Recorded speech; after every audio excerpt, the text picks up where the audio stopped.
Listo. Entonces ahora vamos a hablar de animación para ver es más tranquilo que lo que hemos visto en la mañana sobre los FBO, que es básicamente renderizar fuera de la pantalla para hacer procesamiento adicional. Acá lo que vamos a hablar es de la animación. Entonces, básicamente, una animación es una sucesión de imágenes fijas a una frecuencia suficientemente alta para engañar al observador. Cuando ustedes van a ver una película en el cine, van a ver una serie de imágenes, básicamente 24 imágenes por segundo. ¿Ok? Algunas películas, pues así están en 48 imágenes por segundo y son las películas en HFR, no sé si las visto alguna vez, es por High Frame Rate, ¿ok? Y 48 imágenes por segundo es el doble de lo usual, ¿ok? Entonces, para producir una animación, lo que necesitamos hacer no solamente es una sucesión de imágenes, sino es lo que hay en esas imágenes, hay que cambiarlas en el tiempo, ¿ok? Porque si no verían siempre la misma imagen. Entonces las cosas en las imágenes van a cambiar y, por ejemplo, acá vamos a modificar la posición de un objeto en el tiempo y eso te va a generar una animación. ¿Está bien?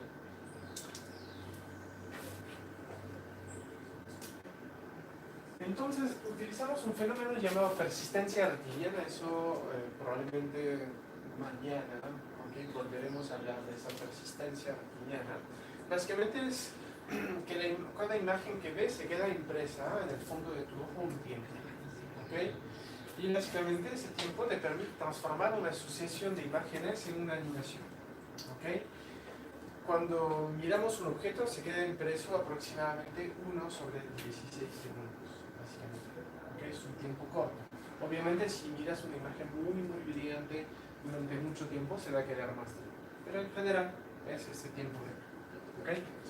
Entonces, en síntesis de imágenes, para realizar una animación, es decir, en computación gráfica, para realizar una animación, lo que vamos a hacer es también producir una sucesión de imágenes a partir de una escena 3D que vamos a visualizar en el transcurso del tiempo. Es lo que hemos hecho hasta ahora en el programa que yo les mandé. Se generan todas las imágenes que se pueda y esas se ven en el transcurso del tiempo y es lo que hacen sentir que cuando muevo la cámara lo que están viendo es una animación. O si giro mi personaje van a ver el personaje girar y eso van a creer que es una animación, mientras que recuerden es una sucesión de imágenes. ¿Está bien? Okay. Entonces existen dos tipos de animaciones, ¿ok? Existen una animación en 3D tiempo real, por ejemplo van a hacer eso en el caso de un simulador, de un juego, de aplicaciones de radio aumentada, realidad virtual, todas esas cosas, es tiempo real. Para hacer eso van a utilizar librerías gráficas tipo OpenGL, Vulkan, DirectX, todas las librerías que están pensadas para tiempo real. En Mac ahora es Metal. Tenemos que calcular ahí en este caso suficientes imágenes por segundo. En realidad tenemos que calcular un mínimo de 30 y estamos muy bien con 60 imágenes por segundo, ¿okay? Recuerden que una película clásica es 24 imágenes por segundo, ¿okay? Nosotros estamos en realidad un mínimo de 30 en caso que vamos a interactuar, ¿okay? Cuando vamos a interactuar es diferente que una película en que no interactúas. Acá cuando necesitamos hacer interacción y todo eso, bueno, estamos a 30 imágenes por segundo como mínimo. Eso significa en tiempo es aproximadamente 0.003 segundos. Okay, 30 milisegundos, entonces es más, es lo sienten más. Entonces tienes 30 milisegundos para calcular toda una imagen, ¿ok? Es poco tiempo, en realidad es poco tiempo. Eso es en el caso de 30, 60 tienes la mitad, es 15 milisegundos, ¿ok? Entonces esas cosas realmente tenemos que tener mucho cuidado aquí para siempre conservar ese mínimo de 30.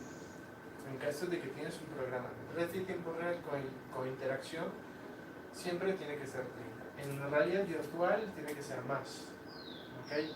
¿Por qué tiene que ser más? Porque tu imagen está directamente proyectada delante de tus ojos y depende de tus movimientos.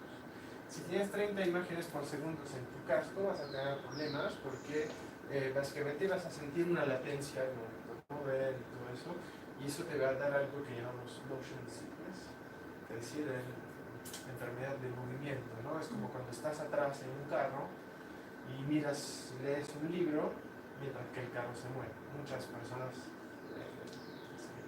les dan náuseas por eso. Vas a tener cosas similares. Entonces, o la otra opción es tienes animación 3D precalculada. Eso, por ejemplo, es para hacer películas de animación tipo Pixar, DreamWorks, ese tipo de cosas, o efectos especiales en películas. ¿Okay?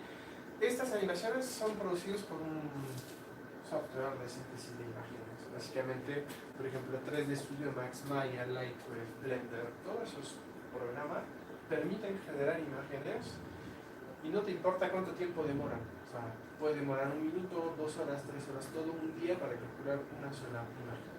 ¿Ok? Entonces acá no tienes tanto límite. En tiempo real hemos visto el límite 30 milisegundos. ¿Ok? Entonces tienes 3 etapas. Tienes la primera etapa que, tienes los objetos 3D y esos objetos 3D los tienes que cargar. ¿Ok?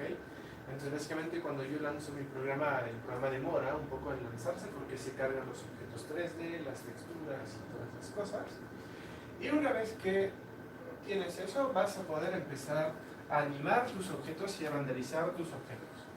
Animar y renderizar objetos, todo esto entra dentro de un bucle infinito para generar la sucesión de imágenes y como les comenté, tienen que tomar 30 milisegundos.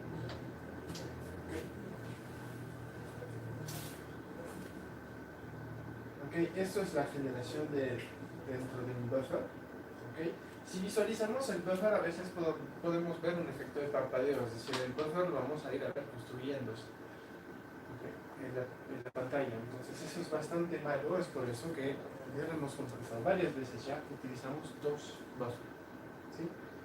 Es un buffer donde dibujamos y otro buffer que visualizamos. Una vez que hemos terminado eso, intercambiamos. La ventaja de eso es que no tenemos un efecto de parpadeo.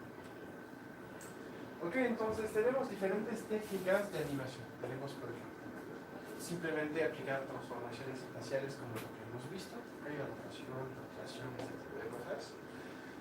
Tenemos una técnica de interpolación de posición claves, eso es muy interesante. Tenemos la parte de motion capture, vamos a ver eso un poco.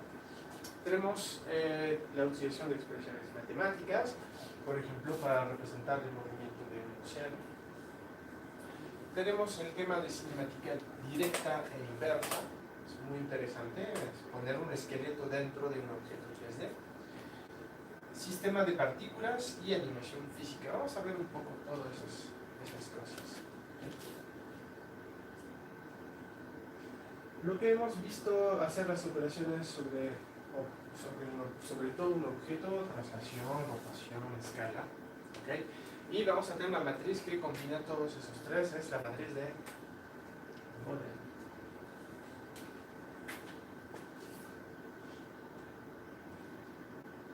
Lo que podemos hacer también es transformar el punto de vista. Hemos visto, ¿no? Por ejemplo, una cámara, hemos visto eso el viernes, una cámara que viaja a lo largo de un spline, es una animación, entonces básicamente vamos a trabajar con el look-at, ¿okay? Una cámara que viaja a lo largo de las posiciones de una curva. ¿Okay? Básicamente, ya lo hemos conversado también, eso es equivalente a transformar toda la escena. Bueno, acá tenemos la interpolación de puntos claves. Entonces, la idea de la interpolación de puntos claves o keyframes, la idea es seleccionar puntos en los cuales nuestro objeto tiene que pasar en el tiempo. Primer punto, segundo punto, tercer punto, cuarto punto, quinto punto. ¿Ok?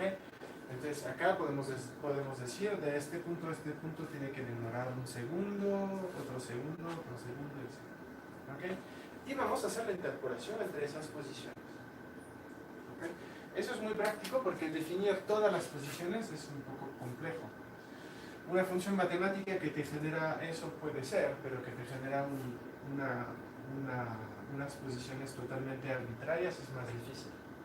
Entonces acá es práctico porque pones puntos en el espacio y dices, ok, mi objeto en el transcurso del tiempo tiene que pasar a través de todos esos puntos. Eso básicamente se trata de hacer una interpolación lineal. Hemos comentado de interpolaciones bastante durante estas clases.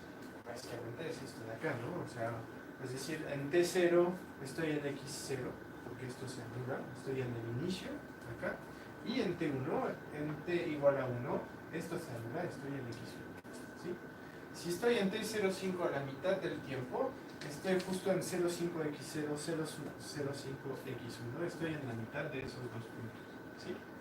Entonces puedes hacer una interpolación así, pero hemos visto que hay otros tipos de interpolación posibles, por ejemplo spline, ¿cierto? Si tengo así 4 puntos, mi objeto puede hacer eso en caso de una interpolación lineal, pero en caso de un spline va a ser algo así, que puede ser algo mucho más interesante. Eso lo hemos visto el viernes.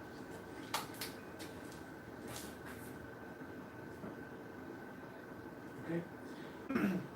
Entonces, podemos hacer eso, esa interpolación de puntos, con todos los puntos de malla, ¿cierto? Entonces, podemos definir una posición clave para cada vértice de mi malla. Entonces, acá tengo diferentes versiones de mi malla, ¿okay? Y entre dos mallas voy a hacer una interpolación de las posiciones de los vértices, ¿sí? Entonces cada vértice se preocupa nada más de su vértice gemelo, ¿no? En la otra malla. Entonces te preocupas de este vértice con este vértice y lo desplazas con una interpolación, ¿okay? Haces esto y obtienes una animación. Es una forma de obtener animación básica, ¿okay? Muchas animaciones son así, ¿okay? Aunque es una técnica bastante antigua.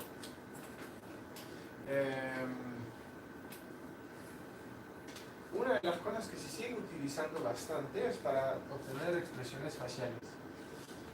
¿Okay? Por ejemplo, eso es más que todo utilizado en videojuegos, es decir, tienes un personaje y ese personaje puede tener un montón de expresiones faciales posibles. Pero básicamente vamos a definir algunas expresiones faciales que son, digamos, exageradas, ¿okay? Neutro, feliz, miedo, cólera. Y gracias a eso vamos a poder combinar después expresiones faciales, ¿sí? Ponemos un poco de felicidad con miedo, cosas así, es un poco raro, pero podemos hacer ese tipo de cosas y obtener diferentes expresiones faciales. ¿Está bien? ¿Sí? Solo con interpolación lineal entre puntos, ¿sí? Cada punto con su punto de referencia, nada más. Es bastante básico. ¿Eso está claro? Okay, también puedes jugar un poco con la velocidad, porque acá puedes escoger una velocidad constante, ¿cierto? Entre cada punto claro. Pero también puedes jugar, acá sería una velocidad constante, ¿okay? Pero acá podrías decir, ok, partes lento, okay, pero llegas rápido, o partes rápido, pero llegas lento, o por ejemplo acá es rápido y después aquí lento y de nuevo rápido.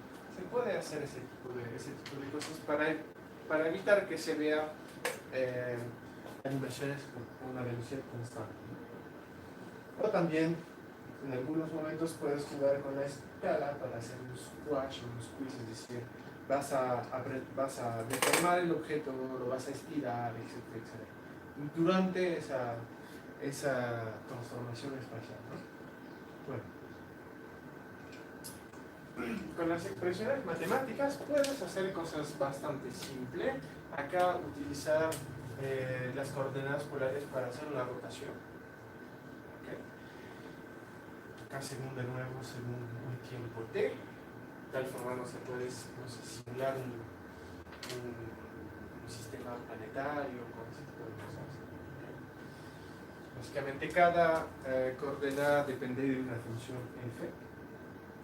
También podemos utilizar eso. Eso es algo que a veces suelo dejar en práctica a mis alumnos. Es hacer la simulación de un océano. Agarramos una malla regular, totalmente regular, ¿okay? Y en función a unas funciones que se llaman trocoides, vamos a hacer la animación de un océano. ¿Okay? Básicamente son funciones que dependen de un seno y de un coseno. También van a depender de amplitud, de ese tipo de cosas, de frecuencia, etc. Y estas funciones tienen esta cara. Si ven eso y dicen eso es la animación de un océano, sí, quizás de los años 90. ¿Okay? Pero en realidad depende, miren, esa idea de una ola tiene el perfil de, el perfil de una ola es un trocoide, es decir, una función así. En realidad es una suma de trocoides. Eso es un trocoide, podríamos tener varios, y haciendo la suma de esos varios trocoides sí podemos tener un efecto relativamente realista de un océano. Vamos a ver. Eso significa para cada vértice de tu malla, simplemente calcular la altura de cada vértice en función a esta función de trocoide. Acá vemos que el resultado es una suma de trocoides, que depende de una amplitud, de una frecuencia también. Entonces acá tenemos diferentes trocoides que son formas bastante simples, y cuando hacemos la suma de esto obtienes una forma más compleja. Y esa forma más compleja muchas veces es suficiente para hacer la simulación de un océano. Entonces eso es realmente relativamente simple. Si están interesados quizás para hacer esto en Bolivia, para probar o algo así, les puedo mandar la práctica que normalmente doy a mis amigos para que vean cómo es.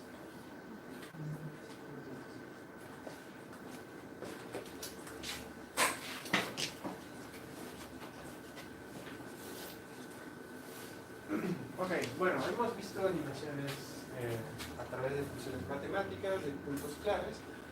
Ahora un poco de motion capture. ¿Okay? La idea del motion capture es bastante sencilla en realidad.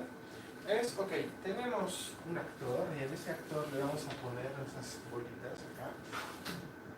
Que esas bolitas no son nada más que puntos reflejantes, es decir, son puntos que reflejan muy bien la luz infrarroja. ¿Okay? De tal forma que para estas cámaras de acá, todas estas son cámaras que rodean el actor, estos puntos son como focos así que hemos prendido, ¿sí? Entonces esas cámaras miran muy bien estos puntos de aquí, ¿ok?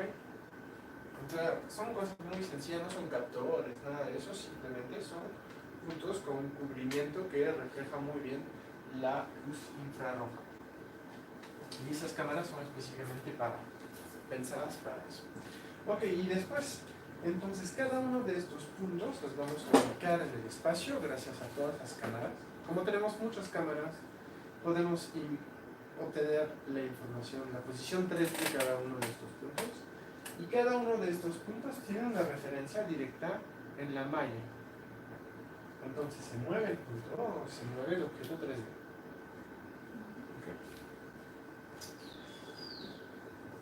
Acá está un ejemplo de cámara. Vemos que esas cámaras aquí emiten luz infrarroja.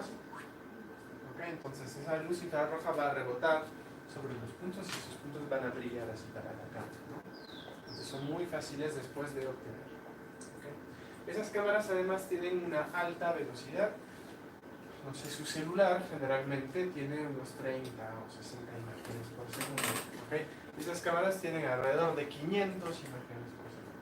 Para estar seguro de recuperar toda la información posible, en la mayor precisión posible. Y una vez entonces que obtenemos esas posiciones de los puntos, esos están enviados a un software. Básicamente ese software se encarga de hacer eso, de ubicar los puntos y de aplicar los mismos movimientos al objeto 3D. Esto se hace también para obtener la posición para obtener las expresiones faciales. Entonces vamos a poner una serie de puntos reflejantes y los vamos a observar directamente en el modelo 3D. Ahora conseguimos a poner mucho menos puntos de referencia en la cara porque, digamos, hemos ido mejorándolos y digamos, han visto que hay puntos que son mucho más,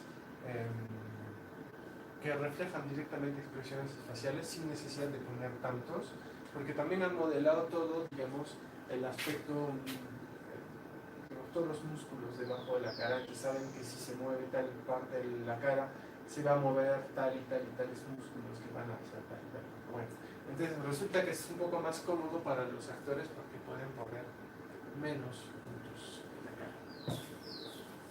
¿Okay? Eso parece ser algo muy lejano, ¿okay?, de ustedes, porque dicen, comprar cámaras, poner esos bolitas y todo eso, ¿okay?, es complicado.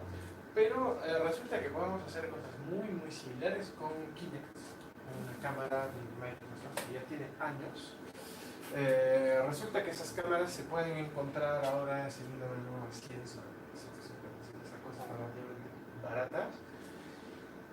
Y la ventaja de esas cámaras es que te da una información, te da un mapa de profundidad, ¿okay?, hasta una cierta distancia, creo que es aproximadamente 4 o 5 metros, después se vuelve muy ruidoso, pero básicamente manda así muchos rayos, ¿okay?, mucha luz infrarroja, la luz infrarroja rebota sobre la superficie, regresa a la cámara, y ese viaje aquí demora, y esa demora indica la profundidad, ¿sí? Entonces, ese 3D Depth Sensor es lo que te bota la profundidad. Después tienes una cámara RGB, que es la cámara clásica, ¿okay? Y gracias a eso podemos hacer varias cosas, pero una de esas cosas que podemos hacer es segmentar muy bien, porque segmentar una imagen RGB puede ser un poco complicado, pero segmentar RGB más profundidad es muy práctico, porque básicamente una persona es una cierta distancia más o menos igual y después vacío alrededor, ¿ok? Entonces segmentar a personas es relativamente simple, además que busca un cierto patrón, ¿sí? Por eso que realmente tienes que ponerte en esta posición para que Kinect te detecte, ¿ok? Tienes que ponerte en esta posición. Te detecta, y una vez que te detecta, el SDK que tienen ellos te bota un esqueleto, ¿sí? Y el esqueleto que te bota después te permite animar directamente personajes. Eso es motion capture. La idea es capturar el movimiento de una persona real y aplicarlo sobre un modelo 3D. Acá el modelo 3D es el esqueleto simple. ¿Okay? Pero este esqueleto simple, vamos a ver cómo podemos hacer eso. Podemos aplicarlo directamente a una máquina. ¿Está bien? Entonces, bueno, el motion capture no está tan lejos de, no está tan inaccesible como parece, ¿no?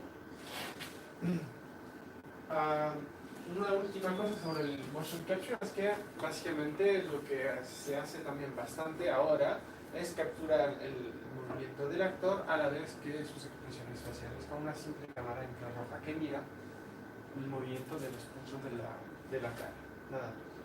¿Okay?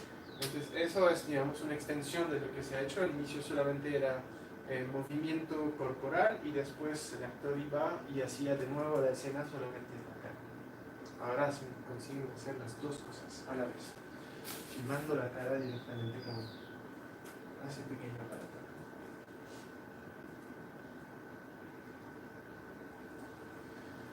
Las ventajas del motion capture es que los movimientos son muy realistas, normal, es un humano que hace los movimientos. Entonces, si el humano hace el movimiento, van a ser realistas. La animación del personaje es obtenido automáticamente, evitando gran parte del trabajo del animador. Normalmente un animador clásico viene a mover así a cada frame o cada vez que lo tiene que hacer las partes 3D. Entonces el animador tiene un gran trabajo, es decir, hacer creer que su animación es una animación realista. Acá no tiene que hacer tanto eso porque la animación viene directamente de un actor. El inconveniente es que son movimientos fijos y predeterminados, es decir, no puedes inventarte cosas, todo es lo que ha hecho el actor y eso es lo que vas a aplicar a tu modelo 3D, se acabó. Porque todo está predeterminado. Eso es un problema.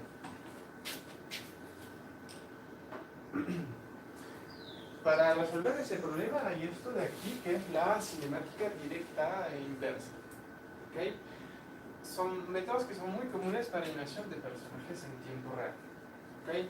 En películas de animación y todo eso es normal, todo puede estar predeterminado, no hay problema, es una película. Pero en una aplicación en tiempo real muchas veces no quieres eso, quieres que las cosas puedan salir de una forma imprevista porque depende de la interacción con el usuario. ¿Okay? Entonces permite una animación más flexible que una animación por interpolación y podemos obtener posiciones que no estaban previstas. Por ejemplo, un personaje que cae al suelo no va a pasar a través de una pared, sino se va a quedar apoyado contra la pared. Si cae, se va a quedar apoyado porque básicamente vamos a aplicar leyes físicas y vamos a decir no puede pasar a través de la pared por colisión, etc. ¿Okay? ¿Cómo funciona esto? Básicamente tenemos un modelo 3D y este modelo 3D le vamos a decir que este modelo es la envoltura de nuestro personaje, la envoltura, y dentro de este personaje hay un esqueleto. Ese esqueleto es el que da el movimiento. Se mueve el esqueleto, se mueve la envoltura. ¿Sí? Entonces vamos a definir una serie de huesos, ¿okay? Y de uniones entre huesos, de articulaciones, ¿okay? En inglés es bones y joints. Joints son las articulaciones. Y vamos a dar un ángulo a esas articulaciones y todo eso, y eso va a deformar nuestro personaje. Una vez que tenemos eso, es más fácil aplicar leyes físicas. Por ejemplo, si esta parte del hueso quiere pasar a través de una pared, no puedes.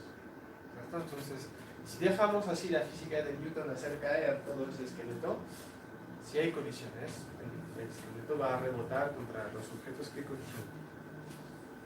Ups. ¿Cómo están definidos estos huesos? Estos huesos están definidos por un root, ¿okay? Una raíz. Después están los huesos, ¿okay? Y la conexión entre los huesos sería un joint, una articulación. ¿Okay? Y el joint básicamente es una rotación, damos una rotación. Y el último punto, acá la punta, el fin del hueso se llama el efector. Es muy interesante ese efector porque nos permite hacer cinemática inversa. ¿Qué es esa cinemática directa o cinemática inversa? La cinemática directa dice, puedes poner la rotación en cada articulación y vas a tener una posición final. ¿Okay?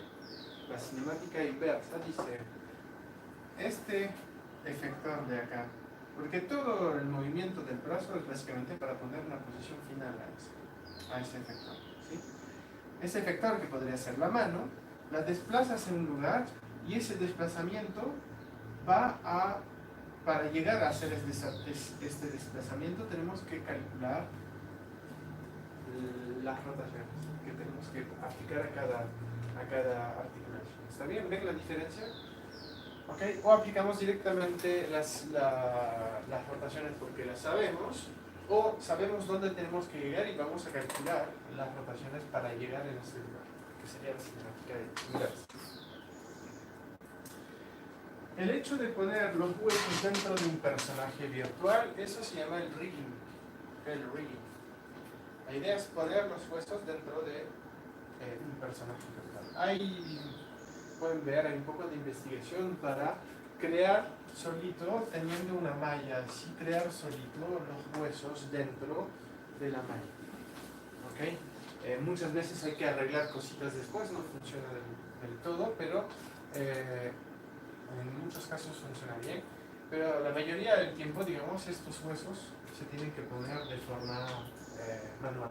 ¿Okay? Tenemos que definir, acá hay una articulación, entonces voy a poner un hueso acá, otro hueso acá, otra articulación, etc. Poner los huesos manualmente.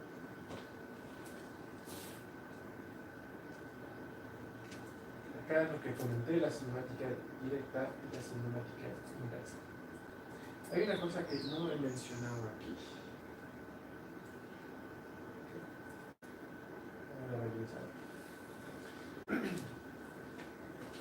Acá no he mencionado mucho de por qué se mueve la malla con el esqueleto.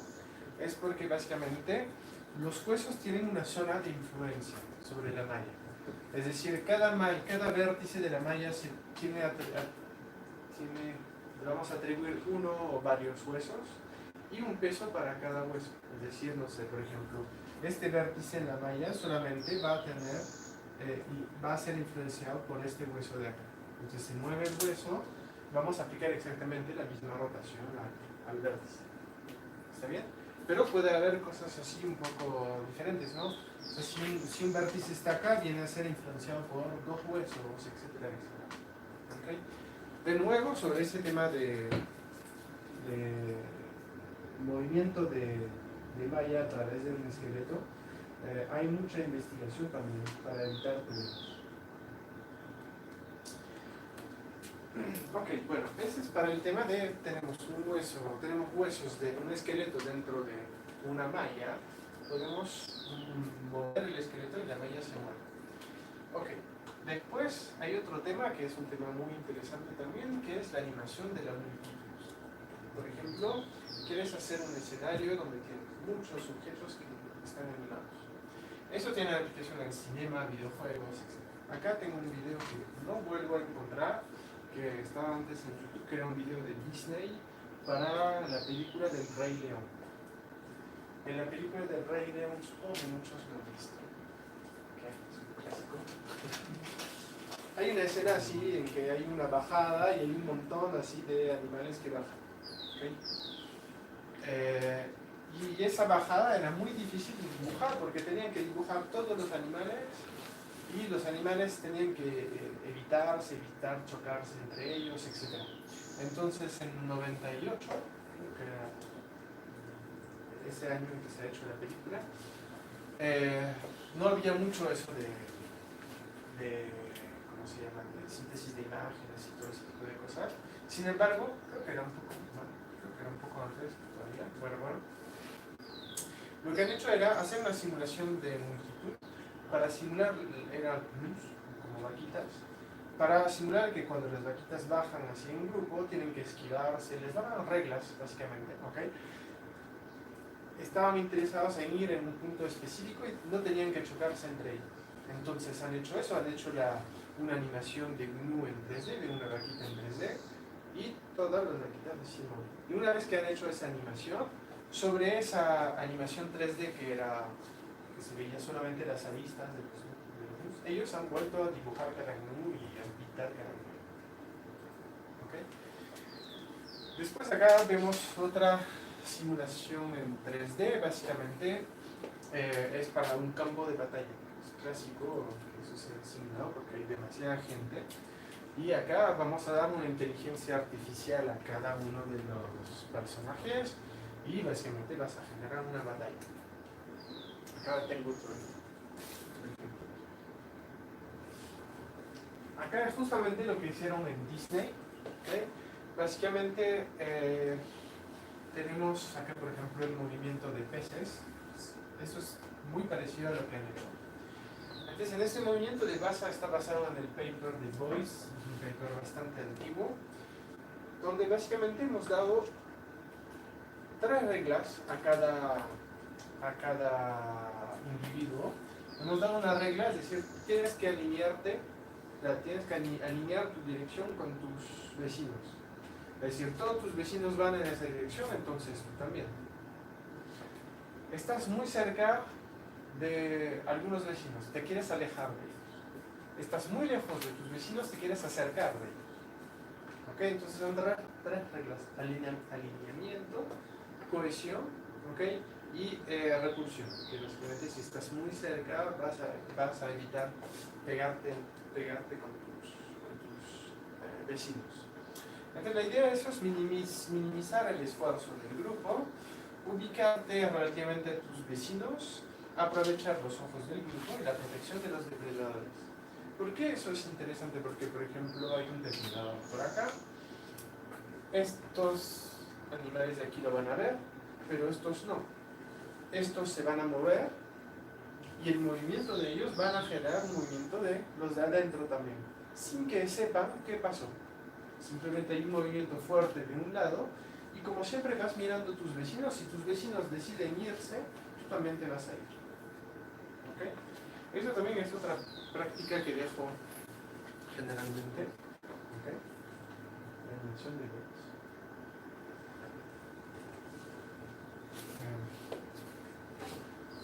Acá, por ejemplo, es otra animación de masa. Básicamente tenemos aquí, solamente aquí los actores y todos los demás son agentes virtuales. ¿Está bien?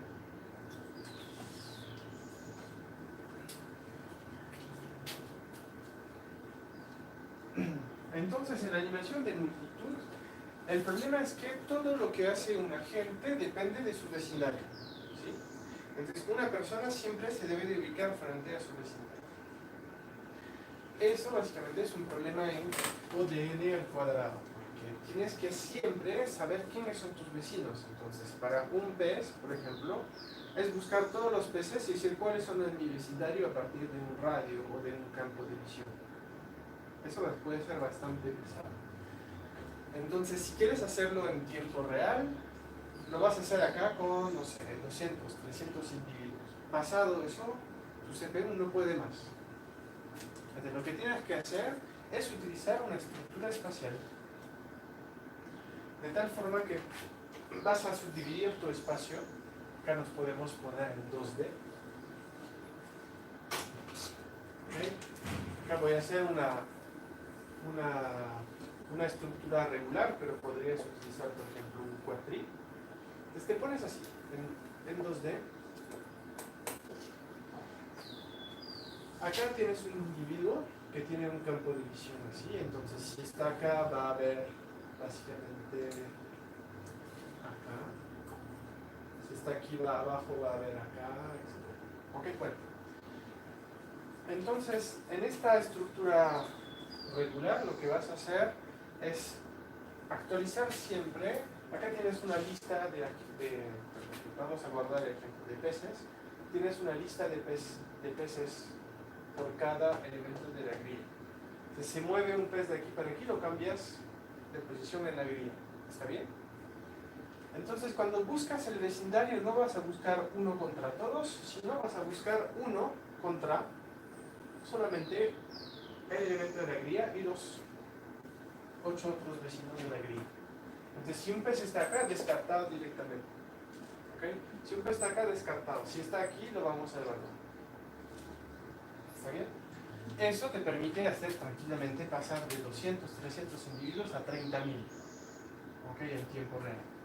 Entonces, eso funciona, esa partición espacial funciona bastante bien. Además que una vez que has hecho una partición espacial, también puedes poner algo de paralelismo. ¿Okay? Es decir, puedes decir, ok, yo tengo un núcleo de mi computadora que trabaja acá, otro núcleo acá, otro núcleo acá, otro núcleo acá. Y ya está. ¿Okay? Obviamente tienes que tener cuidado en las fronteras. Pero bueno, igual puedes particionar tu espacio y decir solamente tengo parte de mi núcleo, si ya pasas de 30.000 a 120.000 individuos, ¿okay? Utilizando los 4 núcleos.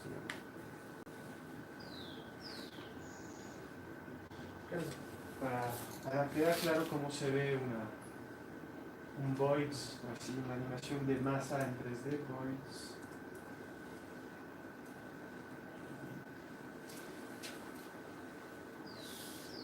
No sé, este parece bien.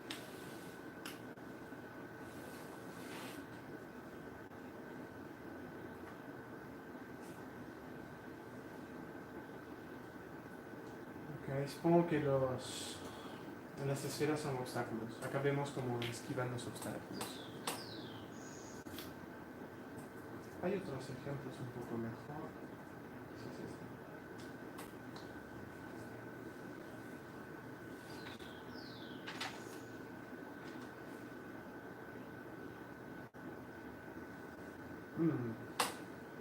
No son muy buenos esos videos.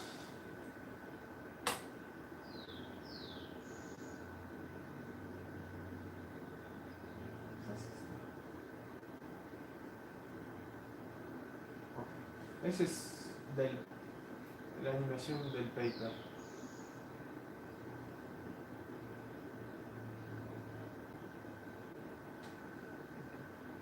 La esfera, básicamente, la esfera representa el punto, el objetivo. Bueno. Ups.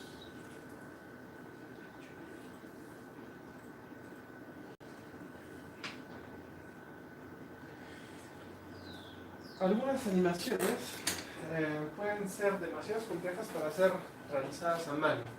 Okay, por ejemplo, una animación que utiliza leyes físicas. Por ejemplo, imagínate, tienes que hacer la animación de una catarata.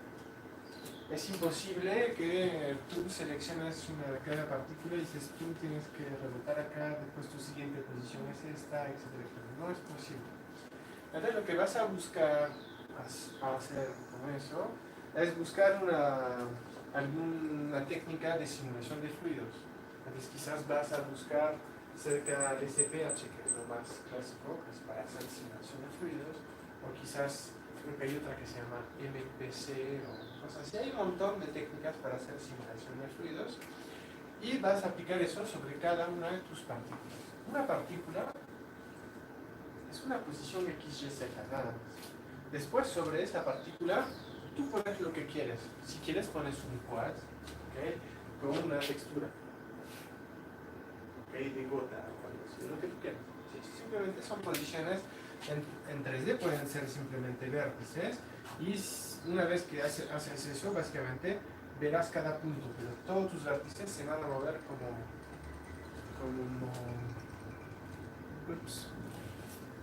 el agua, como una catarata.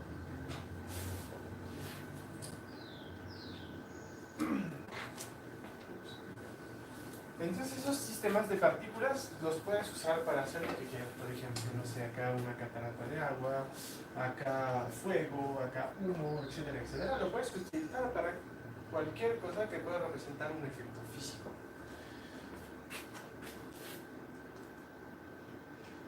Explosiones, ¿ok? Entonces aquí básicamente todos estos son partículas, es un quad con una pequeña textura. La idea es que, por ejemplo, en el caso de una explosión, mandas las partículas en todas las direcciones posibles. Ay, perdón.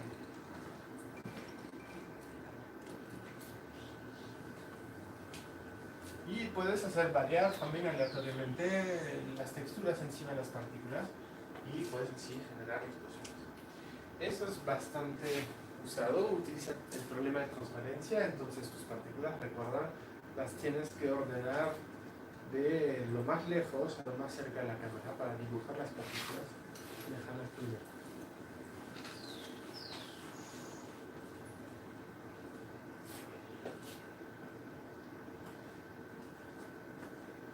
Entonces aquí les voy a dar básicamente la información para hacer un motor de partículas. Cada partícula tiene que tener una posición, va a tener una velocidad, ¿okay?, que puede depender de leyes físicas, de modelos de simulación de fluido, de lo que sea. Va a tener una masa, un tamaño, un color o una textura. Va a tener quizás transparencia y va a tener también un tiempo de vida. En el caso de un fluido no hay necesariamente un tiempo de vida, pero en el caso de una explosión, puedes decir, no sé, cada partícula vive 2 segundos y después la hago desaparecer. ¿Sí?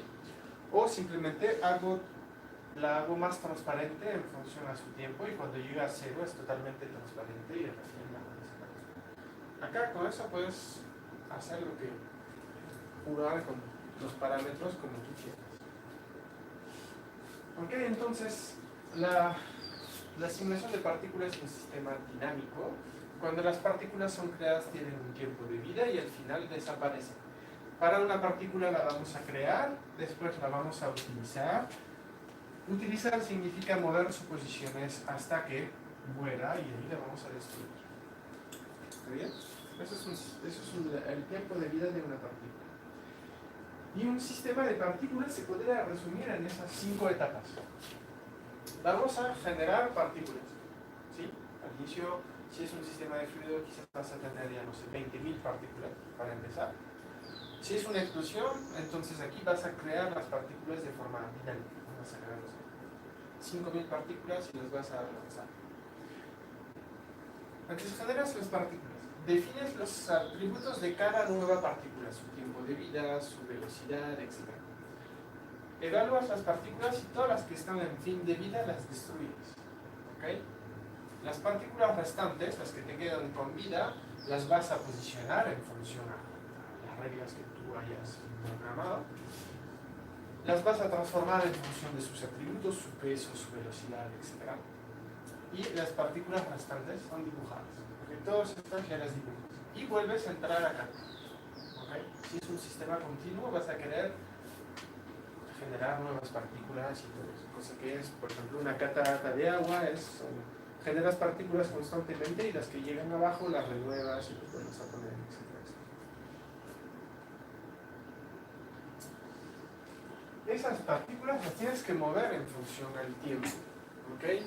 Entonces, aquí hay algo muy importante cuando hacemos animación, no solamente para sistemas de partículas, necesitamos trabajar con el tiempo que pasa entre dos imágenes. Les mencioné eso muy rápidamente en una clase cuando hice girar mi personaje. Les dije, si tengo una computadora muy rápida, mi personaje va a girar muy rápido, y eso está mal. Entonces, cuando mueves un objeto, lo tienes que mover en función al tiempo pasado entre dos imágenes y una velocidad. Básicamente eso les voy a explicar ahora.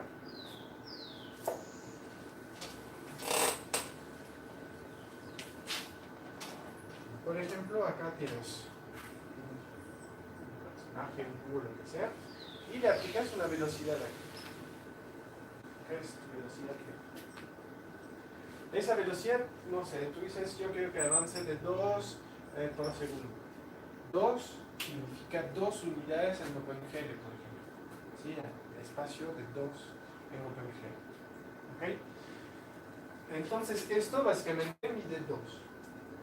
¿Sí? Si aplicas eso, no va a ser 2 por segundo, va a ser 2 por imagen. Pero si quieres 2 por segundo, en todas las aplicaciones quieres que la aplicación corra igual sobre, por ejemplo, si es una aplicación móvil, quieres que corra igual sobre un móvil antiguo que un móvil muy potente. ¿Sí? Quieres que corra igual. Entonces, no te interesa mucho ese 2 por imagen, lo quieres transformar en 2 por segundo.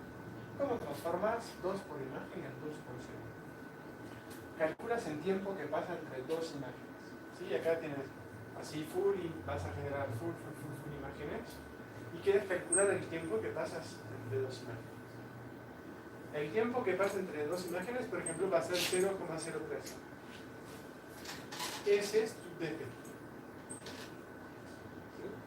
Entonces, ese 0,03 vas a multiplicarlo por tu velocidad. ¿Sí? Entonces, acá, esto es mi vector original, pero 0,03 me va a dar esto de acá. ¿Sí? Entonces significa que en 2 segundos voy a llegar a hacer todo este vector de acá. ¿Okay? Pero para cada imagen voy a hacer un vector más pequeño. ¿Okay? Y después de haber pasado 2 segundos voy a acumular mis vectores y el cúmulo de mis vectores representará esto. ¿Sí? ¿Qué pasa si no demoro 0,03 pero 0,015? ¿Cuál será el tamaño de mi vector? ¿Más chiquito? Más grande. Más chiquito, ¿ok? Acá voy a generar más imágenes, entonces por cada imagen mi vector será más chiquito. ¿Sí? Entonces, que tengas una computadora lenta, una computadora rápida, en 2 segundos siempre vas a obtener el mismo vector de presión. ¿Sí? Es muy simple entonces.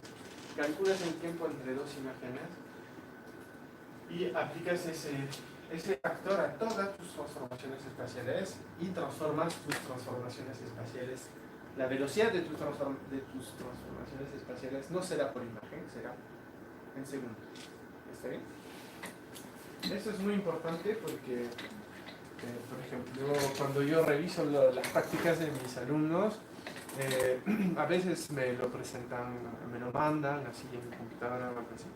Y yo lo pongo en mi computadora, así tengo una navegación súper lenta. O al contrario, tengo una navegación súper rápida. Es muy molestoso. Entonces, la idea es hacer todas las La animación es en función al tiempo real que va pasando. ¿Está bien?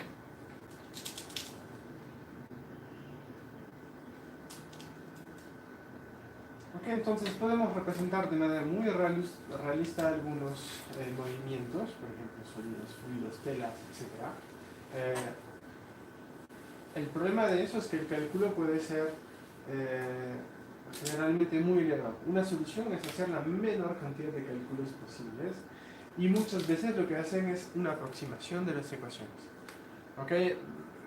Ustedes pueden investigar un montón sobre la mecánica de fluidos, ese tipo de cosas. Van a encontrar ecuaciones que indican cómo se mueve el fluido, etc. Pero es muy poco probable que puedan implementar eso en tiempo real. ¿Ok? Entonces lo que se hace en tiempo real generalmente es encontrar formas de aproximar esas ecuaciones. ¿Ok? Es lo que hace SPH, es lo que hace básicamente todos los métodos de fluidos en tiempo real. En el caso de fluidos, ¿no? Pero puede haber otras cosas también. Por acá, eso voy a pasar un poco. ¿Okay?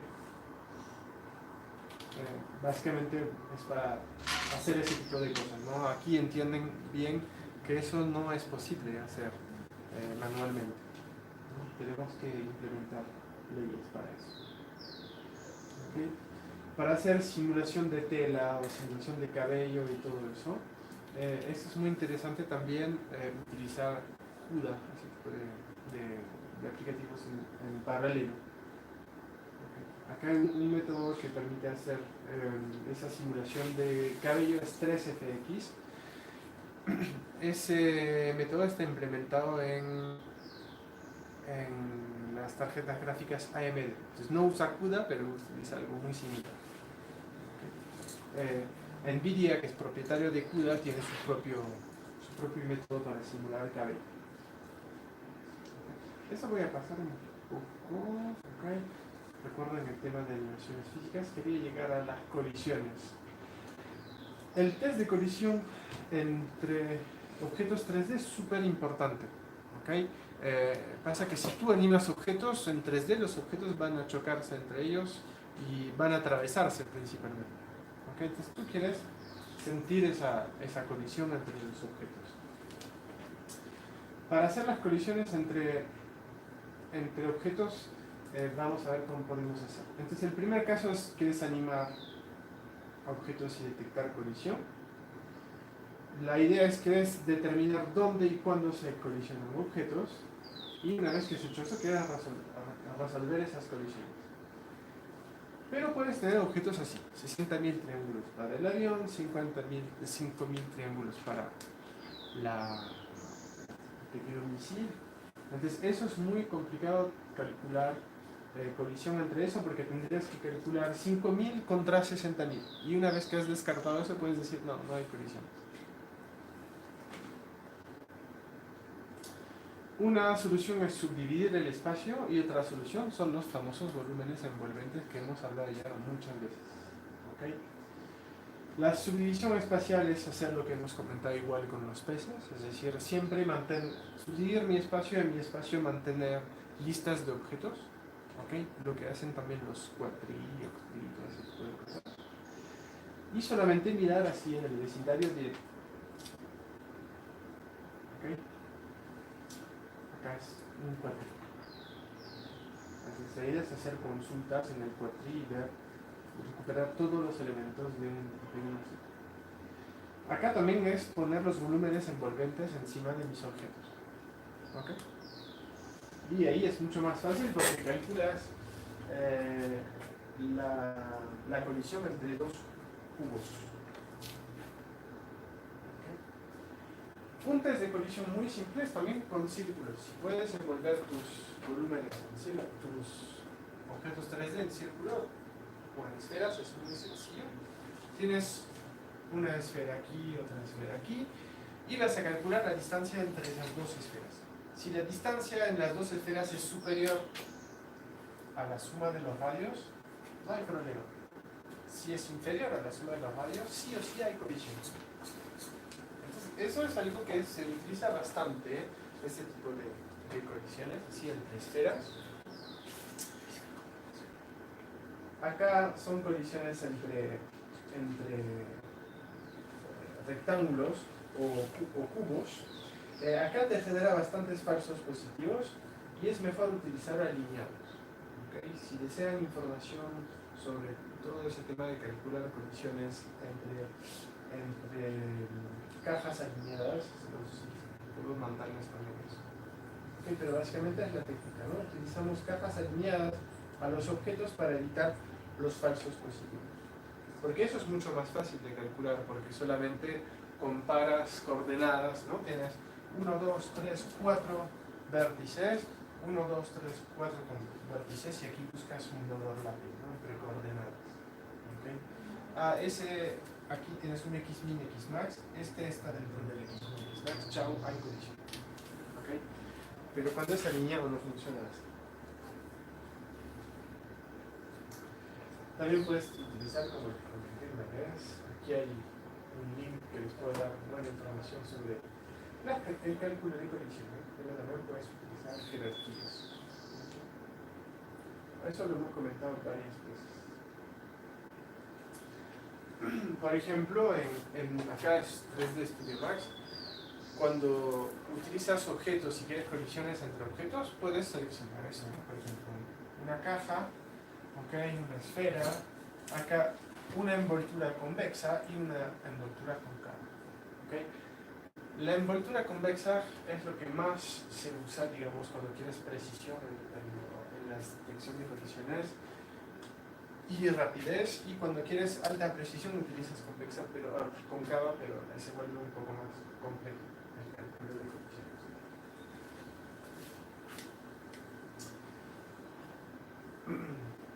Ok, a pesar de haber hecho bien las cosas, a pesar de haber hecho colisiones correctas entre, no sé, cubo y una esfera y todas esas cosas, puedes seguir teniendo problemas. ¿Qué pasa si tu animación es muy rápida? Si tu animación es muy rápida, a T0 tu caja está acá y la imagen siguiente tu caja está acá. ¿En qué momento vas a saber calcular la colisión? Acá no vas a fallar la colisión. Esas son cosas que suelen pasar bastante, inclusive en programas profesionales. Puede seguir habiendo esos problemas en la animación es tan rápida que no hay un momento en que la caja esté acá, o acá, no sé, o encima del objeto. Sin embargo, aparentemente lo atraviesa. Entonces, a ver, eso es una pregunta abierta. ¿Cómo haces para calcular la colisión entre esos dos puntos?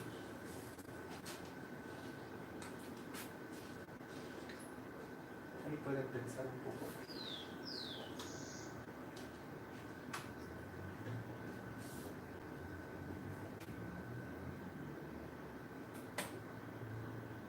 Bueno, una técnica es lanzar o sea, estás acá y aquí sabes cuál es tu siguiente posición, o sea, o estás aquí y sabes cuál es tu posición anterior, y entre esas dos posiciones puedes lanzar un rayo y saber si es que pasó algo, ¿no? Pero un rayo no es lo suficiente, ¿cierto? Porque este objeto quizás está solamente esa semiesfera de aquí, y si lanzas un rayo pasa a través. Entonces, más que eso, puedes generar así volúmenes envolventes entre T0 y T1. Por ejemplo, en caso de una esfera, generas como una cápsula y la detección de colisión se hace entre esa cápsula. ¿Sí? Porque entre esta posición y esta, hubo todo este volumen de aquí que está involucrado en una posible colisión. Entonces, lo que te interesa es todo este volumen. Entonces, las colisiones puedes pensar que, ok, resuelvo mis problemas de colisiones entre volúmenes envolventes y otro volumen envolvente y está. No siempre es el caso. Si tienes animaciones muy rápidas, puede ser que faltes la colisión, ¿no? En un momento estás acá y en la siguiente posición estás acá. ¿Qué pasó con las cajas? ¿Okay?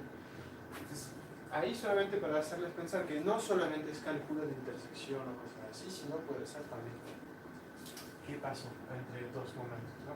O sea, entre las dos posiciones había algo y ahí tenía que colisionar. ¿Sí? Y peor, si tu computadora es muy lenta, recuerden que si tu computadora es muy lenta, los saltos entre cada posición son más grandes.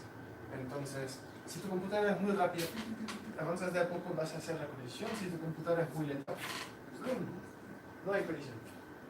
Esos son problemas reales, ¿no? De cálculo de colisiones entre objetos.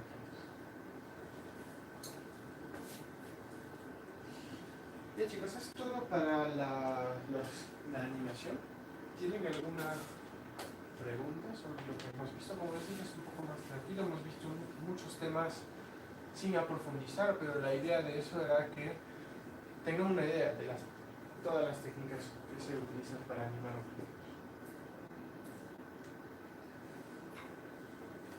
¿Está bien? Entonces, si está bien, justo más o menos es el tiempo que vamos a demorar para conversar acerca del Marching Cubes, que es, básicamente es una reconstrucción de malla a partir de voxeles.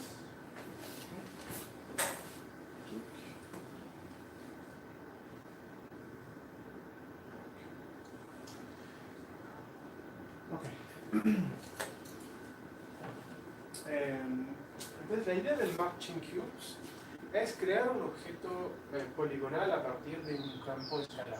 ¿Qué significa un campo escalar? Significa que tenemos un espacio y en ese espacio cada ubicación en ese espacio tiene un valor. ¿Okay? Es exactamente lo que pasa cuando, por ejemplo, vas y te haces un escáner. ¿Okay? En ese escáner genera un bloque de datos y en ese bloque de datos cada bloque grande de datos, cada voxel de ese bloque de datos tiene un valor. ¿Okay? Por ejemplo, muchos tendrán valor, acá vemos en el resultado, muchos tendrán valor negro que corresponde al aire, otros tendrán un valor súper fuerte que corresponde al hueso, etcétera, etcétera. ¿Okay? Este es un campo escalar. En ese campo escalar vas a decir, ok, ¿qué es lo que está fuera de la superficie? ¿Qué es lo que está dentro de la superficie? Básicamente vas a tener que determinar un umbral. ¿Sí? En el caso de las metabolas, eso es algo divertido que se utiliza mucho para la simulación de fluidos. ¿Okay? Porque una vez que tienes tus partículas, tienes que generar una superficie alrededor de esas partículas. Entonces, ¿cómo funciona ese tema de metabols? Básicamente tienes voy a borrar lo que tengo. Tienes varios, se llama semillas. Tienes semillas en tu espacio. Tenemos un espacio y tenemos semillas. En esas semillas tienen como alrededor de ellas como un campo magnético. ¿Sí? Entonces, ese campo magnético genera así como una especie de superficie alrededor. Ese campo magnético es como la gravedad, ¿no? La gravedad, entre más te alejas de un planeta, más disminuye, entre más te acercas, más aumenta. ¿Okay? Pero que estés cerca a Pluto, igual la Tierra tiene una cierta gravedad, quizás es muy chiquita, ¿cierto? Entonces vamos a definir un umbral, acá no sé, 0,5. Entonces para cada punto de mi espacio puedo evaluar la influencia de estas metabolas. Quizás es 0.002 para esta, y para esta quizás es 0.001.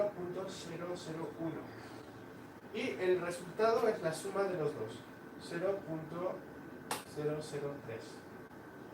¿Está bien? Entonces él está influenciado por esas semillas a 0.003. ¿Está bien? Todos los que están acá adentro, quizás él es 0.8, es muy grande porque está adentro. Y el límite es 0.5. Pero ¿cómo podemos generar esas formas acá? Resulta que si yo acerco aquí mi semilla, este vértice de aquí, este punto de mi espacio parado, tiene quizás un valor de 0,3. Ahí no es suficiente para entrar en la superficie, 0,5. Pero a él le da una influencia de 0,3 también. Entonces su valor final es 0,6. 0,6 es adentro.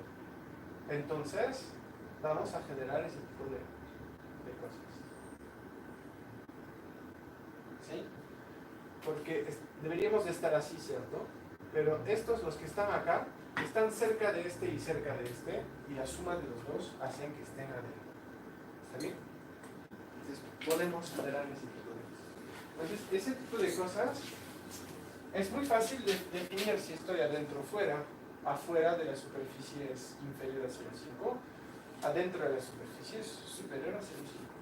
Entonces vamos a subdividir mi espacio así en bloques, y por cada vértice aquí, por cada intersección, vamos a decir fuera o adentro. ¿Sí?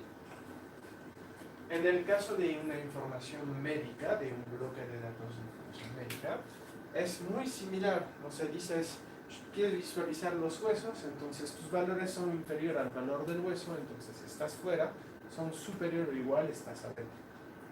Entonces, ese tipo de aplicaciones es lo que buscamos aquí visualizar como Marching Cube. Entonces tenemos voxeles. Recuerdan que un voxel es como un píxel, pero en 3D.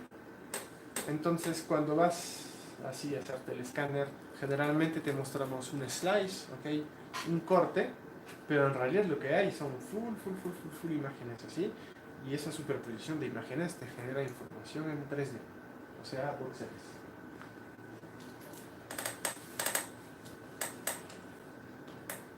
Ok, entonces, un voxel es un cubo compuesto de 8 vértices, no hay problema.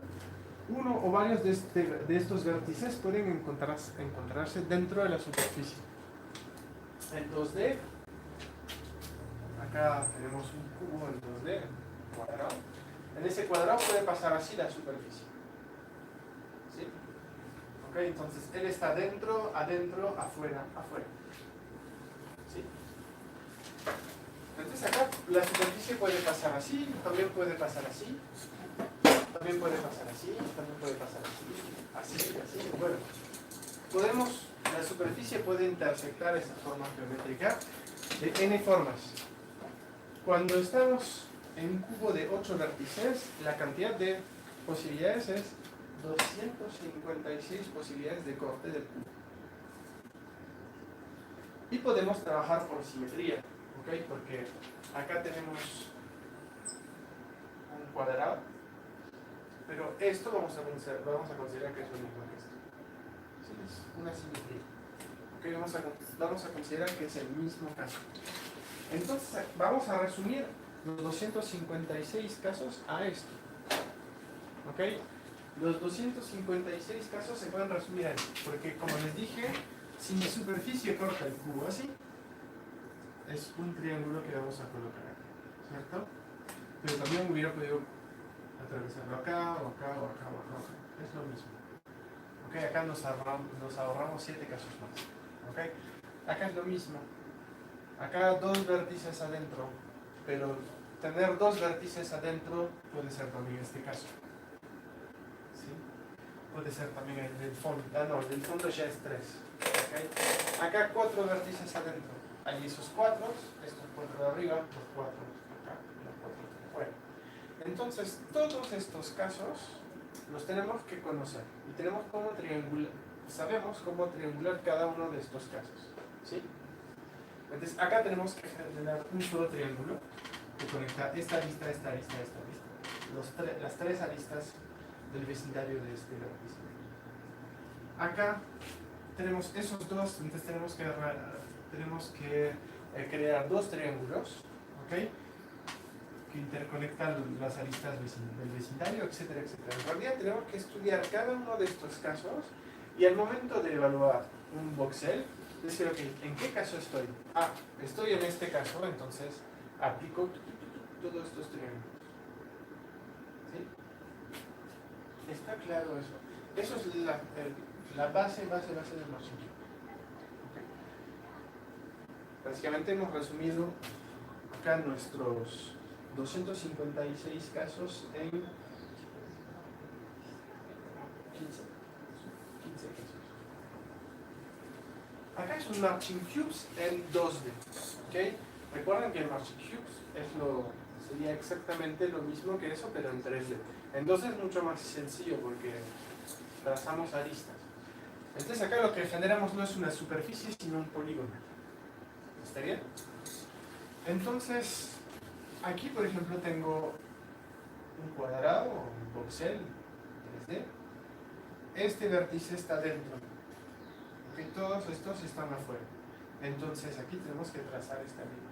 Estos dos están adentro, tenemos que trazar esta línea. En realidad, para ser justos con lo que hemos visto ahora, tendremos que trazar una línea así. Pero hemos visto que le hemos pegado un poco más, ¿no? A los datos. ¿Sí? Entonces acá están todos los casos, o algunos casos posibles en 2D.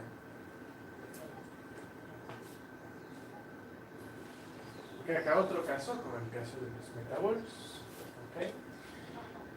Entonces, lo que nosotros... acá está muy importante, no puedo dibujar en el proyector, pero después lo voy a dibujar acá. Acá hemos visto que mi superficie puede pasar así perfectamente al centro de cada arista. Pero, ¿qué pasa si pasara mejor? Igual voy a hacer esta arista. En realidad debemos de pegarnos un poco más a la superficie, ¿cierto? Y para pegarnos a la superficie, básicamente tenemos que, ok, tengo que generar aquí una arista entre esos dos, ¿sí? Pero mi arista, si digamos, corto esto a la mitad, estoy un poco lejos de la superficie. Entonces la idea es pegarnos lo más posible a la superficie para hacer lo más preciso posible. ¿Está bien? Entonces la idea es encontrar esos dos puntos acá, los puntos de intersección. ¿Okay? En el caso del Marching Q, en el caso, perdón, de las metabols, lo que vamos a hacer es, tengo un punto por ahí, que se escribe muy bien.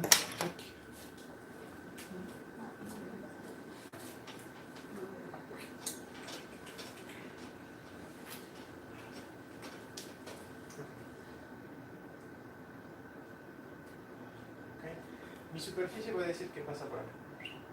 ¿Okay? Pero las reglas no les importa mucho dónde pasa la superficie, dice adentro. Adentro lo que tienes que hacer es esto. ¿Sí? Okay. En 3D es lo mismo. ¿Okay?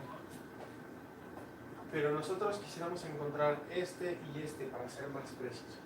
¿Okay? Pero no podemos encontrar exactamente, o es muy pesado. Es muy pesado encontrar eso. Entonces lo que vamos a hacer en el caso de las metabols es lo siguiente, vamos a cortar en dos aquí y vamos a decir, ¿estoy adentro o estoy afuera? Si estoy afuera, voy a escoger la parte de la derecha y voy a cortar de nuevo en dos. ¿Estoy adentro? ¿Estoy afuera? ¿Ok? Estás adentro de este caso, entonces ya te vas a la izquierda, acá de nuevo. ¿Ok? Estás adentro, estás afuera. Y te vas así. Vas encontrando después, vas acercándote, si quieres, a la solución. Eso es como una búsqueda binaria, ¿ok? Entonces, haces eso y dices una profundidad, dices, eso lo voy a hacer 10 veces. Entonces, 10 veces te permites así recortar y ahí te vas a pegar. Vas a encontrar, digamos, la mejor posición posible en 10 iteraciones de esa búsqueda binaria y ya vas a cortar acá. Que te has acercado mucho más a la forma. ¿Está bien? Porque si no hubieras cortado la mitad. Que las reglas no te importan. Dicen, encuentras, ok, en 3D en el cubo dice, encuentras una intersección.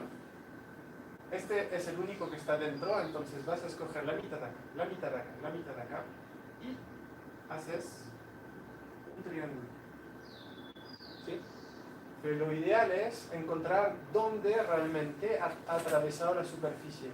La superficie puede haber atravesado allá o puede haber atravesado acá. ¿Está bien? Entonces debemos de buscar eso. ¿Okay? En el caso de datos médicos es un poco más complejo. ¿Okay? Entonces lo que puedes hacer es, este bloque, no sé, es aire, este bloque es hueso, pero puede llegar a ser un poco más difícil de encontrar porque no es una fórmula matemática. La matemática es fácil. Preguntas, te dice adentro o afuera. Acá no es tanto así, entonces si quieres puedes ajustarte un poco más haciendo una interpolación entre los dos colores y ya no estás tanto a la mitad. Si este valor es muy fuerte, si este valor no tanto, entonces quizás vas a ajustarte un poco más al hueso. Bueno, con las imágenes médicas no funciona tan bien ese tema de pegarte a la superficie.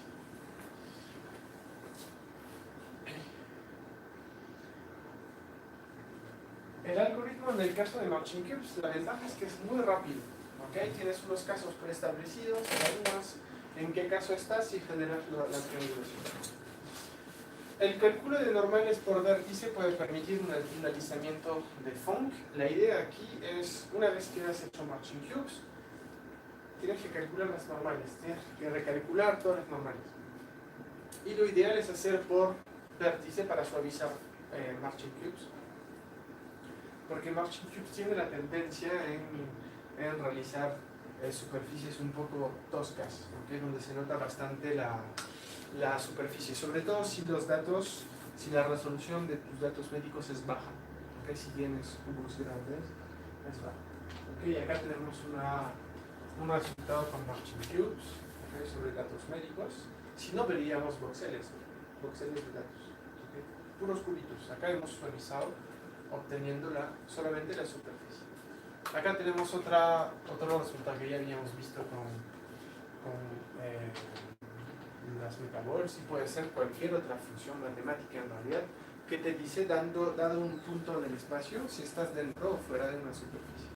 ¿Okay? Si tienes ese tipo de funciones matemáticas, puedes utilizar Marching Cubes para visualizar. ¿Okay?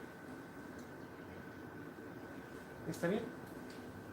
¿Quedó más o menos claro Marching Cubes? Bien, chicos, esto para hoy. Mañana veremos un poco más de computación gráfica sobre los colores para terminar, y haremos una introducción ya a la programación paralela.